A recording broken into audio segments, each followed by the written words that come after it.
From the Jeannie Hayes Virtual Studio, this is Marquette Now. Hello and welcome to Marquette Now. I'm Blake Ruppy. And I'm Chelsea Johanning. A lot of things burn through the pockets of college students, but textbooks may do it the most, at an average of $1,200 a year. But there may be hope for those at Marquette. Matt Martinez reports. Marquette's contract with Follett, its main textbook vendor, expires at the end of this year. University staff held events Monday where they surveyed students and faculty about how they use learning materials and courses. Sean Longstreet administered the surveys. This event is part of the process of doing discovery on gaining information on how faculty and students use teaching and learning materials. Officials will use the data from the surveys to make a decision about the bookstore. The Bureau of Labor Statistics estimated that textbook costs went up 88% from 2006 to 2016. Second-year physical therapy student Maddie Horner talks about the inconsistency in her textbook prices. It varies. Some are around $20 to $30, and then some are upwards of $120, $150. The university wants data from as many students as possible to make an informed decision. Do they want another bookstore? Do they want a bigger bookstore? Do they want to have more of a merchant partnership? Do we want to move more into open educational resources to perhaps lower student book prices? Surveys from the events are available online. This is one of the forms that students have been filling out about Follett, Marquette's main textbook vendor. Administrators are going to take the data from these surveys and make a decision about renewing Follett's contract at the end of this year. From the Alumni Memorial Union, I'm Matt Martinez, Marquette Wire News. Some surrounding colleges say students spend less than the average. The University of Wisconsin-Milwaukee projects spending $800. Marquette is right in the middle at $912 a year. UW-Madison's estimate stands at the national average of $1,200. Speaking of teaching, one of the members of the College of Communication will be making a big change. Associate Dean Sarah Feldner is now settling in as interim dean of college after Kimo Ayun took on the role of acting provost. We caught up with her during her first days. I don't see myself right now saying, I know this radical shift, but at the same time, we want to see what students need. At the end of the day, we want our students to feel prepared and feel ready and have our faculty in the right position, not simply caretaker, keep us moving on the path that we're on. Some new parking solutions are coming to campus soon. A surface lot at 12th and Wells Street is scheduled to open next summer. An additional lot at 13th and Wells across from Schrader Hall will be open to faculty and staff this winter. Permits will cost $105 a month. A Marquette professor is making an explosive impact in researching accidental detonations. The U.S. Air Force gave mechanical engineering professor John Borg $1.5 million earlier this month to continue that research. Anthony Simboli fills us in on the details. How much mass could be dissolved in the air? Dr. John Borg's day isn't always over at the end of class. So I teach the thermal fluid science classes, so fluid mechanics, thermodynamics. When he isn't lecturing, you might find him in his lab on campus, working on a special project. And I had this idea about how to investigate reactive materials and energetic materials. And so I pitched the idea to the Air Force. The United States Air Force has granted Dr. Borg $1.5 million to build a gun. And he's excited about it. It's very thick, right? I mean, the more mangled, the better, right? People love mangled. So, beautiful. That's the good stuff. Dr. Borg's students know he's up for the task. He's a phenomenal teacher.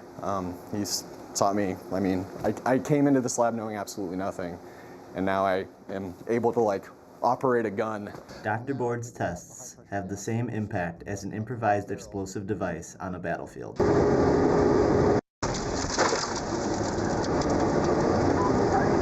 The bullet, and this is really the business end. This is what hits the target, and then this is what it looks like after the shot. So I'm Anthony Simboli, Marquette Wire News. A carbon monoxide leak is causing residents of the Ivy Apartments some alarm this month. Residents woke up to the sound of their carbon monoxide alarm at 7 a.m. November 3rd. Authorities later discovered the leak came from one of Burger King's furnaces. Both the Ivy Complex and Burger King have occupied that building since fall of 2014. There's not just snow falling on the University of Wisconsin-Madison. TVs are also falling to the ground. The Kappa Sigma fraternity chapter at Madison was suspended after showing video of a TV being pushed off of the fraternity house's roof, narrowly missing a woman below.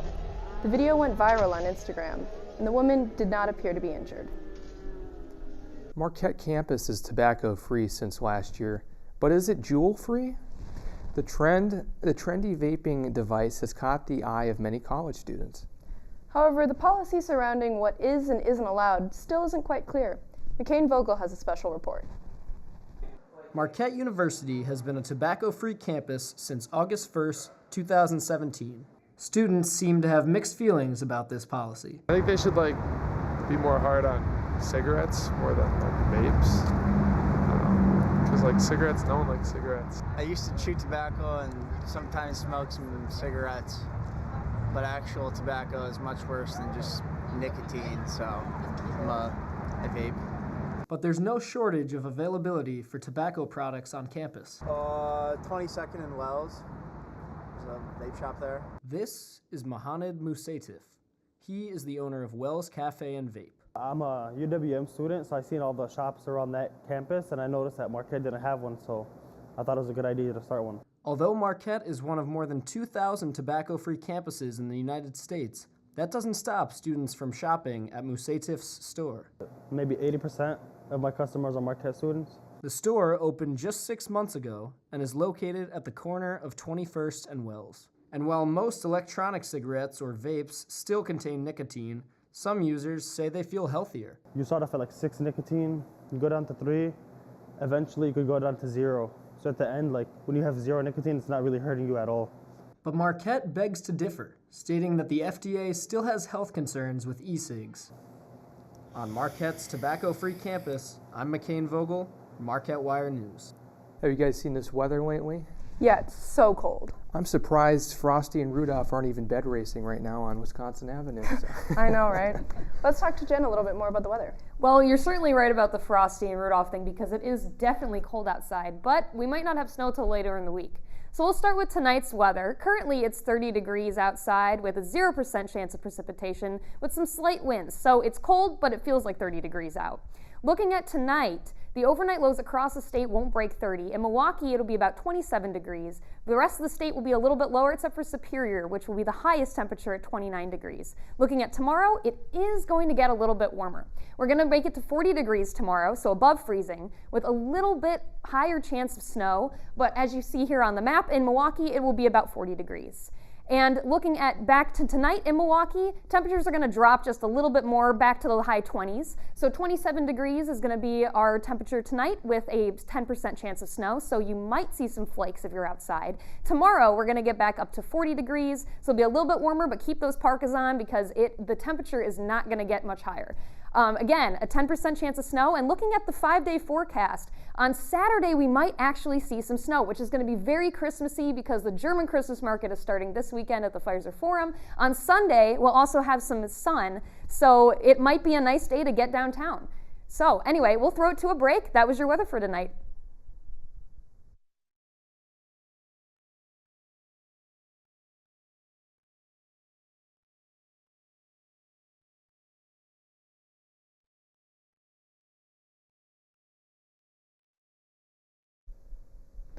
Welcome back to Marquette Now. What are you doing to help out your community for the upcoming winter weather? Hundreds of students gathered Saturday morning to help local senior citizens get their homes ready for the cold. Donna Sakar has the action. Oh, for heaven's sake, raking snow. Raking snow. You wouldn't think of shoveling snow with rakes. But that didn't stop these students from making a difference for 90-year-old Lydia Russ. I like to keep the place kind of nice looking. Oh, of course. You worked hard for this house, right? You better. Lydia has called this place home for 12 years after moving here from Ireland. Okay, and I'll show you where to put the race and how to put them. Over 375 Marquette students stepped out this chilly Saturday morning for Difference Day to help older adults in the greater Milwaukee community prepare their homes for winter. Group 13 headed out to West Allis to help Lydia rake and shovel through snow. So that there's space to walk underneath there. So under there too? Yeah, all of these if you can. It may have only been a few hours, but for Lydia, it meant so much more. There's one other. Oh, I don't have volunteers come to help except for you guys. Yeah. So thankful that you guys have done all this for me. Okay? From West Allis, I'm Donna Sarkar for Marquette Wire News. If you missed Make a Difference Day, you can still do your part to serve those in need. You can donate old winter clothes to the Despensa de la Paz through the rest of the month. The collection boxes are in Schrader Complex. The Night Night Project is also taking blankets and stuffed animals for homeless children. You can drop those off at the AMU. Marquette is also continuing the conversation on social justice. The annual Community Engagement Symposium focuses on researching and confronting social justice issues to shine a light on what's going on in the community. Shane Hogan has the story. 77 years old, Dr. Howard Fuller has contributed a lot to the Milwaukee community. I've been involved in the Milwaukee community for a long time, doing different things, from being a superintendent of Milwaukee Public Schools. I was the head of human services for Milwaukee County. And he has not stopped looking for ways to improve it. Dr. Fuller spoke on his experience as this year's keynote speaker at Marquette's 3rd annual Community Engagement Symposium. I'm just proud of the fact that Marquette is willing to have this program and willing to try to figure out better ways of engaging the community. Acting Provost Kimo Ayun hopes that attendees are willing to further Marquette's involvement in the Milwaukee area and see the benefits of working together. Take away Marquette's commitment to community engagement. I think, too, they take away an understanding that there are opportunities to be able to work with Marquette as well.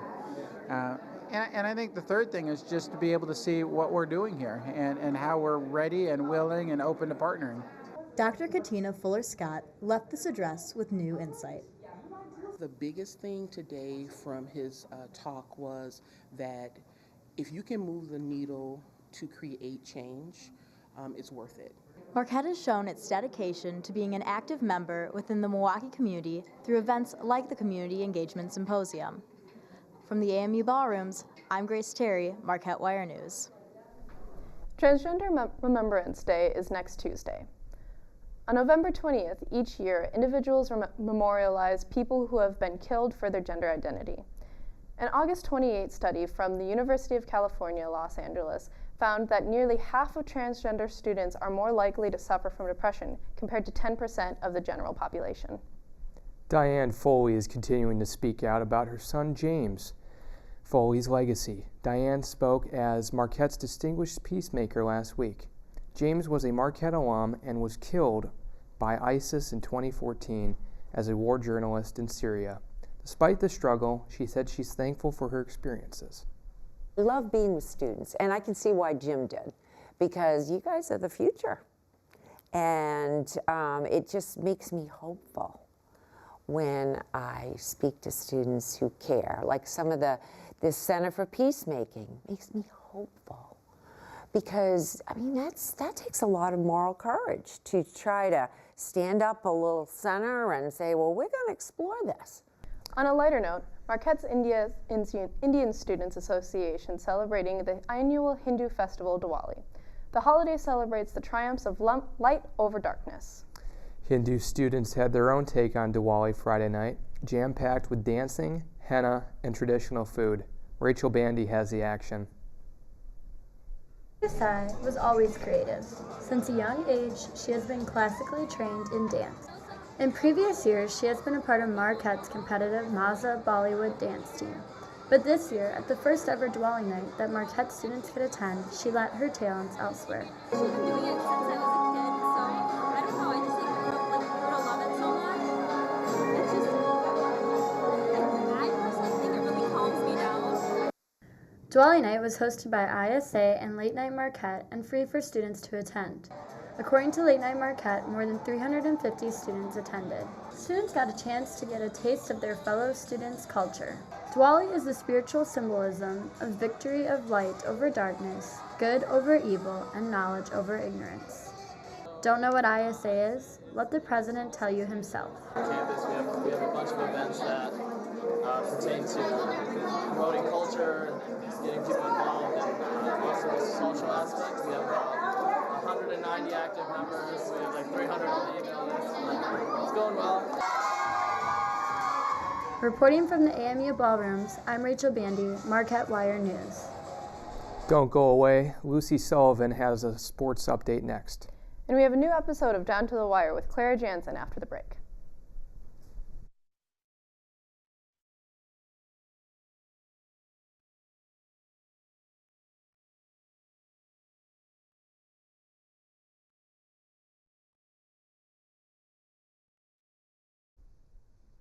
Welcome back to Marquette Now. I'm Lucy Sullivan with your Marquette Sports Update. Men's soccer ended their season in Washington, D.C. Sunday in the Big East Championships. The Golden Eagles fell 2-0 to the number 19 ranked Georgetown. Here's what Coach Louis Bennett had to say about the season. The seniors this year have done a fantastic job. Whether they've played a lot, whether they've played a little, I think we've got a really good group of young men, and I think they've handled themselves, and they've worked diligently to put the program in a place where we can feel really proud about. Both men's and women's basketball had dominating wins this past weekend. Saturday, the men's team beat Bethune-Cookman University 92-59. Marcus Howard led the Golden Eagles with 37 points in 28 minutes. The men are getting ready to play at Indiana Bloomington in about 15 minutes. They're 2-0 right now as the season is still getting started. They just got bumped up to number 24 in the NCAA. The women's team had a great weekend as well. To cap off the weekend, the women won 102-61 against Northern Iowa. Freshman Chloe Murata put up 11 points and 8 rebounds in 17 minutes. The women are 3-0 with a ranking of 19 in the NCAA. They'll face University of Miami in Florida tomorrow night in the hopes of a 4th consecutive win. Women's volleyball ended their 4-game road trip this weekend with consecutive sweeps against number 7 Butler and number 6 Xavier. They're on a 5-game winning streak. The Big East Championship tournament is coming up next week in Omaha, Nebraska. After that, Marquette will make an appearance in the NCAA tournament beginning November 29th. The women are 24-5 in the season and 14-2 in the Big East. They've been promoted to number 17 in the NCAAs. The regular season is coming to an end. They will face Seton Hall and St. John's at the Al this weekend. That's all I have for sports, but don't go anywhere. Clara Jansen will be right back with Down to the Wire.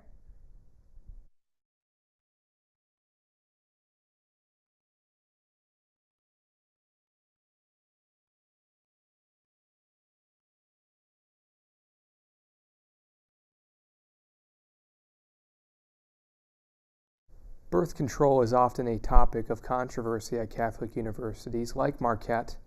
This university only prescribes the pill for medical reasons other than contraception. One of our own investigative reporters took a good look at how Jesuit universities across the country reacted to the issue. Down to the Wire with Clara Jansen is right now. Thanks for the introduction, Blake and Chelsea. I'm Clara Jansen, and this is Down to the Wire. I'm joined here tonight by Projects reporter Caroline White, who conducted an investigation into what birth control options university medical clinics provide for their female students. Welcome, Caroline. Yeah, thanks for having me. So my first question, I guess, is where did you get the idea for this story? Yeah, so it all kind of started when I was talking to my friends, and they were talking to me about how hard it was to get birth control prescriptions. They would have to do it when they were home for breaks and get a prescription from their primary care providers, and it just ended up being a lot of work. So I looked into it, and it's really hard to get a prescription at school, so that's where it started. Okay. And when you were looking into Marquette, where was the starting point for finding sources? I emailed the person from the medical clinic, and she gave me some vague answers, which just kind of spurred my interest even more. And it's pretty difficult to get one at Marquette, actually. Okay. So if I were to walk into the Marquette Medical Clinic and see a doctor and ask for a birth control prescription for reasons not related to sex, would they be able to give it to me? Yeah, I mean, it depends on the provider that you have and the conversation you have. Birth control can be used to treat a lot of medical conditions relating to menstruation, like if it's painful and affects your day-to-day activities. So it depends on that conversation, but if you walked in and just wanted it, they wouldn't give you one. Okay. So what else can you tell me about the policies here at Marquette? Yeah, so it's pretty vaguely worded, like I said, and it's not very well advertised, but if you did have like really painful menstruation, you could walk in and talk to a provider about that, but like you'd have to go somewhere else in Milwaukee if you wanted it for preventative sex reasons. And Marquette doesn't have an insurance policy, so it's not covered at all. So it leaves a lot of students kind of on their own in regards to that, yeah. So then I understand you compared Marquette with other private institutions, Jesuit institutions, and then looking at overall public universities. Are there Jesuit institutions that will provide birth control at their medical clinics for reasons for sex? Yeah, actually Xavier University in Cincinnati, their med clinic is run by a local hospital. And so because of their kind of lack of involvement, because it's through a third party, they are able to prescribe students with contraceptives due to sex. Okay. And so Marquette isn't legally required. No, there are actually no government regulations on whether or not university med clinics have to prescribe birth control or not. It's entirely university to university to decide that kind of thing. That's why with like Catholic universities, things can get really vague, they can get kind of secretive, and that's what I found in my research. Whereas at a lot of public universities, you can get a prescription no problem.